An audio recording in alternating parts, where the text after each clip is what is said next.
ជាស្នេហាកំសាកកក្នុងបេះដូងមិនហ៊ានពងធ្វើសងសាទេស្នេហ៍តែម្ខាងក៏យល់ថាស្គប់ស្គាល់ដែរចង់ត្រឹមឃើញមានមេបានសុខនឹកដល់អូនមកកងក៏អាចញញឹមមានសង្ឃឹមត្រឹមបានឃើញមុខថ្ងៃដែលអូនឈឺចាប់ជាថ្ងៃដែលបងកើតទុកមានជាគុកនៃស្នេហាលួចស្រឡាញ់អូន3ឆ្នាំហើយត្រានត្រើយទុកបងត្រឹមជាមិត្តឬត្រូវលួចស្នេហ៍មួយជីវិតរស់លាក់ការពិតនឹងមានចិត្តលើបងខ្លាំងដែរទេនាមអូនដឹងឬមិនដឹងថាបេះដូងម្នាក់នឹងលាក់ក្តីស្នេហ៍លួចស្រឡាញ់អូន3ឆ្នាំដែរប៉ុន្តែមិនដែលហ៊ានសារភាពគិតថានឹងខ្លួនតូចទាបមិនអាចប្រៀបនឹងគេចង់ឃើញអូនជួបមនុស្សល្អ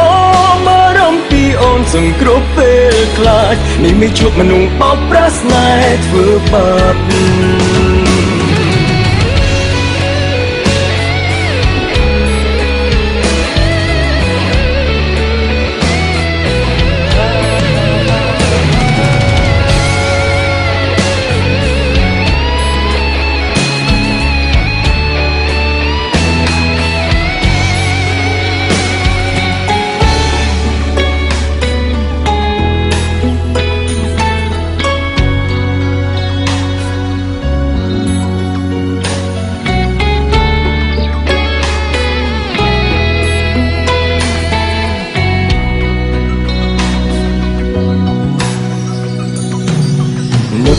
ដល់អូនមកបងក៏អា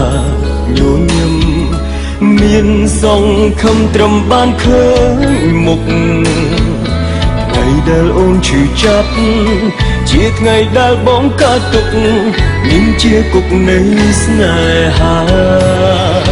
លួចស្រឡាញ់អូន3ឆ្នាំហើយត្រានត្រើយទុកបងត្រឹមជាមិត្តឬត្រូវលួចស្នេហ៍មួយជីវិតរស់លាក់ការពិតនឹងមានចិត្តលើបងខ្លាំងដែរទេនាមអូនដឹងឬមិនដឹងថាបេះដូងម្នាក់នឹងលាក់ក្តីស្នេហ៍លួចស្រឡាញ់អូន3ឆ្នាំដែរប៉ុន្តែមិនដែលហ៊ានសារភាពគិតថានឹងខ្លួនតូចទាបមិនអាចប្រៀបនឹងគេចង់ឃើញអូនជួបមនុស្សល្អបារម្ភពីអូនសង្គ្រោះពេលខ្លាចនេះមិនជួបមនុស្សបោកប្រាស់ស្នេហ៍ធ្វើបាបលួចស្រឡាញ់អូន3ឆ្នាំហើយត្រានត្រើយទុកបងត្រឹមជាមិត្តឬត្រូវលួចស្នេហ៍មួយជីវិតរស់លាក់ការពិតនឹងមានចិត្តលើបងខ្លាំងដែរទេនាមអូនដឹងឬមិនដឹងថាបេះដូងម្នាក់នឹងលាក់ក្តីស្នេហ៍លួចស្រឡាញ់អូន3ឆ្នាំដែរប៉ុន្តែមិនដែលហ៊ានសារភាពគិតថានឹងខ្លួនតូចទាបមិនអាចប្រៀបនឹងគេចង់ឃើញអូនជួបមនុស្សល្អបារម្ភពីអូនសង្គ្រោះពេលខ្លាចនេះមិនជួបមនុស្សបោកប្រាស់ស្នេហ៍ធ្វើបាបlại muốnជួបមនុស្សបោកប្រាស់ស្នេហ៍ធ្វើបាបអូន